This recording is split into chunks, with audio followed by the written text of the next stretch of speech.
কি রে, তুই আমাকে দেখে কি লুকালি? না না ম্যাডাম, কিছু না। আরে আমি তো এক্ষুনি দেখলাম যে আমাকে দেখে কিছু একটা পিছনে লুকালি। না ম্যাডাম, কিছু লুকাইনি, আপনি যান। আরে আমি বুঝলাম না, এই বাসায় আমি যেদিন থেকে এসেছি সেদিন থেকে লক্ষ্য করছি আমি যখনই বের হই বা আসি আমাকে দেখলেই তুই কিছু একটা পিছনে লুকাস। সত্যি করে বলতো, আমাকে দেখে তুই কি লুকাস? না না ম্যাডাম, আমি কিছু লুকাইনি। আর আপনাকে দেখে আমি কি লুকাবো? আমার লুকানোর মতন কি আছে? আপনি যান। আমি তো উপরে যাবই, কিন্তু তুই আমাকে দেখে প্রতিদিন কি লুকাস সেটা আজকে আমি দেখেই ছাড়বো। বের কর, বের কর বলছি, পিছনে কি লুকিয়েছিস? ম্যাডাম, আপনি বিশ্বাস করেন, আমার পিছনে কিছু লুকাইনি। এই তুই ভালোই ভালোই বের করবি না আমাকে বের করতে হবে? আর আমি যদি বের করি তার পরিণাম কিন্তু ভালো হবে না। ম্যাডাম, আপনার আল্লাহ দয়া লাগে, আপনি বিশ্বাস করেন, আমার পিছনে আমি কিছু লুকাইনি। আরে আমি নিজের চোখে দেখলাম তুই আমাকে দেখে কিছু একটা লুকাইছিস। ম্যাডাম না, আমি কিছু লুকাইনি, আপনি যান। ও বুঝছি, তুই নিজে থেকে বের করবি না, আমাকে বের করতে হবে। কই দেখি, ম্যাডাম, দেখি। কিছু নেই। কি রে, তুই এতক্ষণ না বললি তোর হাতে কিছু নেই, তার মানে তুই আমাকে এতক্ষণ মিথ্যা কথা বলেছিস? ছোট লোকের বাচ্চা, তুই সামান্য একটা সিকিউরিটি হয়ে এই বই কেন পড়ছিস? আর বই পড়ছিস ভালো কথা, এই ফাঁকে যদি কোনো চোর বাসায় ঢুকে বা বড় দামি কিছু নিয়ে যায়, কি কোনো ক্ষতি করে, তার দায়ভার কে নিবে? তুই নিবি? ম্যাডাম, আপনি বিশ্বাস করেন, আমি এখানে বসে শুধু বই পড়ি না, বাসার দিক খেয়ালও রাখি। এই ছোট লোকের বাচ্চা, একে তো তুই অপরাধ করেছিস, মিথ্যা কথা বলেছিস, তারপর আমার মুখে মুখে কথা বলছিস। আর তুই সত্যি করে বলতো, এই বই কেন তুই পড়ছিস? আর পড়ছিলি ভালো কথা, তুই আমাকে মিথ্যা কেন বলেছিস? ম্যাডাম, প্রতিটা মানুষের জীবনে কোনো না কোনো স্বপ্ন থাকে। আমার জীবনে একটা স্বপ্ন ছিল যে আমি বড় হয়ে ডাক্তার হব, কিন্তু ভাগ্যের কি নির্মম পরিহাস, ছোটোবেলায় আমি আমার বাবা মাকে হারাই। আর ডাক্তার লাইনে লেখাপড়া করতে অনেক খরচ, অনেক টাকা পয়সার দরকার হয়। আমার তো পৃথিবীতে কেউ নাই যে আমাকে টাকা পয়সা দিয়ে সাহায্য করবে। সেই জন্য আপনাদের বাসায় আমি সিকিউরিটি গার্ডের চাকরি নিয়েছি, তার পাশাপাশি বিশেষ পরীক্ষার প্রস্তুতি নিচ্ছি। আর আপনি বললেন না আপনাকে দেখে বইটা কেন লুকিয়েছি, আপনি যদি দেখতেন আমি ডিউটি বাদ দিয়ে বই পড়তেছি, যদি আমাকে চাকরি থেকে বের করে দিতেন ম্যাডাম, সেই জন্য আমি বইটা পিছনে লুকিয়েছি। এই ছোট লোকের বাচ্চা, তুই সামান্য একটা দারোয়ানের চাকরি করে তুই দিবি বিসিএস পরীক্ষা? তুই বিসিএস এর 15 জানিস? তুই সামান্য আমাদের বাসায় দারোয়ানের কাজ করিস আর স্বপ্ন দেখিস বিসিএস পরীক্ষা দিবি? দাঁড়া, তোর বিসিএস আমি দেওয়াচ্ছি, তোর স্যারকে বলে আজকেই তোকে আমি চাকরি থেকে বের করে দিব। আরে এই তুমি আসছো, তুমি দেখো না এই দারোয়ানের বাচ্চা কাজ ফাঁকি দিয়ে এখানে বসে বসে বই পড়ছে, আর ও নাকি দিবে বিসিএস পরীক্ষা। এই তুমি একটা কাজ করো তো, এই ফকিন্নির বাচ্চাকে এখনই কাজ থেকে বের করে দাও। রূপা, চুপ থাকো তুমি। আমি সেই কখন থেকে দেখছি তুমি বকবক করে যাচ্ছ। আরে ও আমাদের বাসায় দারুণ চাকরি করে, আর ও যে বিসিএস পরীক্ষা দিবে সেটা তো আমাদের গর্বের বিষয়। তুমি ওর সাথে এরকম রাফ বিহেভ কেন করছো? আরে এখন দেখি তোমারও মাথা নষ্ট হয়ে গেছে। ও যদি এখানে বসে বসে বই পড়ে তাহলে আমাদের বাড়ি পাহারা দিবে কে শুনি তো? আর যদি বাসা থেকে চোর কোনো কিছু নিয়ে যায় তখন ড্রাইভার কে নিবে? আরে তুমি এসব কথা বলছো?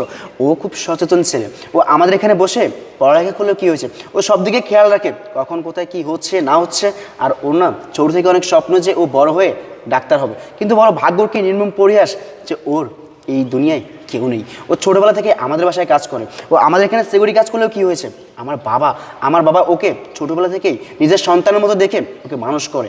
আর ও বলেছে আমার বাবাকে যে কাকা আমি বড় হয়ে ডাক্তার হব। তখন আমার বাবা বলে ডাক্তার হতে গেলে তো অনেক লেখাপড়া করতে হবে, অনেক টাকা পয়সার প্রয়োজন, তুই একটা কাজ কর, তুই বিসিএস পরীক্ষার জন্য প্রস্তুতি নি। আরে ও আমার বাবার কথা শুনেই না এখানে বসে লেখাপড়া করছে। আরে ও লেখাপড়া করছে, এটা তো ভালো কথা, তুমি আর ওকে উৎসাহিত করবা, ওকে বুঝিয়ে দেবা। তুমি তা না করে ওর সাথে রাফ বিহেভিয়ার করছো। এই তুমি কি মানুষ? আমার তো মনে হয় না তুমি মানুষ। আরে তোমার ভিতরে মনুষ্যত্ববোধ বলতে কোনো কিছু নেই। আজকে তোমার ভিতরে যদি মনুষ্যত্ববোধ বলতে কিছু থাকতো না তাহলে তুমি ওর সাথে এরকম ব্যবহার কখনো করতে পারতে না। আরে ও তো একটা মানুষ, ওর তো স্বপ্ন আছে। প্রতিটি মানুষের জীবনে স্বপ্ন থাকে সে বড় হয়ে ভালো কিছু করবে, মানুষের মতো মানুষ হবে। আরে তুমি ওর সাথে যে ব্যবহার করেছো সেটা অনেক খারাপ করেছো। তোমার বাবার মুখে শুনেছি তুমি নাকি অনেক লেখাপড়া করেছো, তুমি নাকি অনেক শিক্ষিত মেয়ে, কিন্তু এখন দেখছি তোমার বাবা মা তোমাকে লেখাপড়া ঠিকই করিয়েছে, কিন্তু তোমায় সুশিক্ষায় শিক্ষিত করতে পারেনি। আজকে তুমি যদি সুশিক্ষায় শিক্ষিত হতা তাহলে একটা মানুষকে কীভাবে সম্মান করতে হয়, কীভাবে শ্রদ্ধা করতে হয় সেটা তোমার অবশ্যই জানা থাকতো। আরেকটা কথা জানলে তুমি অবাক হয়ে যাবে যে আমার বাসার কাজের ছেলে, ওকে আমি শুধু কাজের ছেলে মনে করি না, ওকে আমি আমার নিজের ভাই মনে করি। তুমি বললা না ও এখানে বসে লেখাপড়া করলে আমাদের বাড়ি থেকে কোন দিকে কী হচ্ছে এসবের খেয়াল রাখবে না। আরে ও শুধু বাড়ির খেয়াল না, ও বাইরে কী হচ্ছে কোথায় কী হচ্ছে সব কিছুর খেয়াল রাখে। তুমি বাইরে গিয়ে কার সাথে কী করো না করো সে সব কিছু জানে। এই তোমার কি মাথা খারাপ হয়ে গেছে নাকি? তুমি এই দারোয়ানের সামনে আমাকে যা মন চায় তাই শোনাচ্ছ। আরে তুমি কি বললা আমি বাইরে কার সাথে কি করি? আরে আমি কি করি কার সাথে? তুমি এসব কি বলছো? আমি তো কিছু বুঝতে পারছি না। এই চুপ, একদম চুপ। চোরের মায়ের বড় গলা, তাই না? আরে তুই আমার কথা আগামাতে এখন কিছু বুঝতে পারছিস না? শুনতে চাস তুই কি করেছিস? শোন তাহলে। ও তুমি আসছো, তাড়াতাড়ি ওঠো। তাড়াতাড়ি চলো, কেউ দেখে ফেলবে। কি ব্যাপার, ম্যাডাম প্রতিদিন এই ছেলেটার সাথে বাইকে করে কোথায় দেয়? না, বিষয়টা আজকে স্যারকে জানাতেই হবে। স্যার আসসালামু আলাইকুম। ওয়ালাইকুম আসসালাম। স্যার একটা কথা ছিল আপনার সাথে। একটা কথা ছিল। আচ্ছা বল। কিভাবে যে বলবো? আরে বল, কি সমস্যা? টাকা লাগবে তোর? না না স্যার। ও বুঝতে পারছি, ছুটি লাগবে, বিয়ে নাকি তোর? না এসব কিছু না স্যার। আরে এসব কিছু না, তাহলে কি বলতে চাস তুই? স্যার আমাদের ম্যাডাম না প্রতিদিন একটা ছেলের সাথে বাইকে করে ঘুরতে যায় বাইরে। এই ছোট লোকের বাচ্চা, তোর সাহস এত বড় যে তুই আমার স্ত্রীকে নিয়ে বাজে কথা বলিস? রাহান, তুই ভুলে যাস না যে আমার স্ত্রী মানে তোর ম্যাডাম, সে কিন্তু এই বাড়ির আমার যেমন অধিকার তারও অধিকার আছে। আর তোকে আমি ছোট ভাইয়ের মতো দেখি বলে তোর যা ইচ্ছে তা বলে যাবি, এটা কখনোই সম্ভব না। তুই কিন্তু বেশি বেশি করে ফেলছিস। স্যার আমি যা বলছি সত্য বলছি, আপনার যদি বিশ্বাস না হয় ওরা মাত্র বের হলো, আপনি কিছু যদি যান গিয়ে দেখেন। এই তুই কি বলিস? সত্যি কি তারা একটু আগে বের হয়েছে? জি স্যার। আচ্ছা শোন, ওকে, আমি যদি দেখি যে তোর কথার সাথে তাদের মিল আছে তাহলে তোর কপাল ভালো, আর যদি দেখি না মিথ্যা তাহলে কিন্তু তোর খবর আছে বলে দিলাম। আচ্ছা স্যার। হেই শুনলি তো, আমি ভাবতে পারতেছি না যে আমি তোর মতন আরেকটি বিয়ে করেছি যে কিনা তার স্বামী থাকা সত্ত্বেও অন্য একটা ছেলের সাথে রাসলীলা সম্পর্ক করতে পারে। এই ছেলেটা প্রতিদিন আমার বাড়ির সামনে এসে তোকে নিয়ে যেত, এটা আমি কখনোই বিশ্বাস করিনি। আমার বাসার সিকিউরিটি আমাকে প্রত্যেক দিন বলতো, আমি কখনোই বিশ্বাস করিনি। কিন্তু আজকে সে যখন আমাকে বারবার বলতে লাগলো না, তখন আমি তোর পিছু পিছু ফলো করি। আর আমি দেখতে পাই তুই সেই ছেলের সাথে বিভিন্ন রেস্টুরেন্টে বিভিন্ন পার্কে একান্ত সময় কাটাস, তাই না?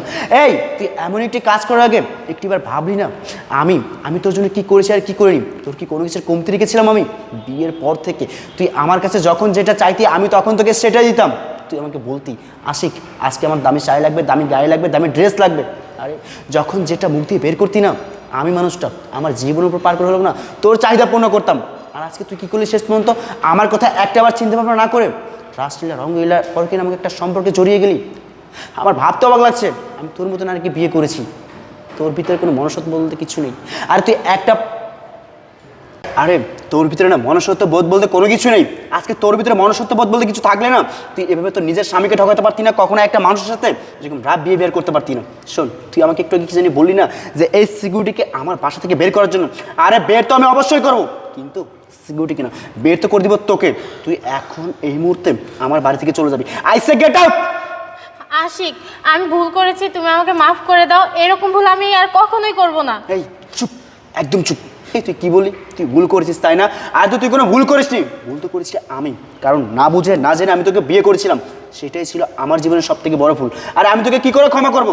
যে মানুষটা মানুষকে সম্মান করতে পারে না, যে মানুষটা মানুষকে শ্রদ্ধা করতে পারে না, সেরকম মানুষকে আমি কখনো ক্ষমা করতে পারবো না। তুই তো মানুষ না, তুই মানুষ রূপে একটা জানোয়ার। তোর সাথে আমি আর কথা বলে আমার আর মূল্যবান সময় এক মুহূর্ত যেন নষ্ট করতে চাই না। তুই এখন এই মুহূর্তে আমার বাসা থেকে বের হয়ে যাবি। বেরো বলছি। ম্যাডাম আমার বই দিয়ে যান। যা, আই সে গেট আউট। রাহাল ভাই আমার, তুই মনে কষ্ট নিস না। তোর ভাবি মানে তোর ম্যাম অনেক ভুল করেছে। আসলে আমি ওকে ভুল মানুষ হিসেবে ভালোবেসেছিলাম। তুই চিন্তা করিস না, আমি তো আছি। ছোটোবেলা থেকে তুই আমার এখানে বড় হয়েছিস, তোর স্বপ্ন আমি অবশ্যই পূরণ করবো। আমার ভাই নেই, তুই আমার ভাই না? থাক ভাইয়া, আমি আসি। হ্যাঁ আচ্ছা স্যার।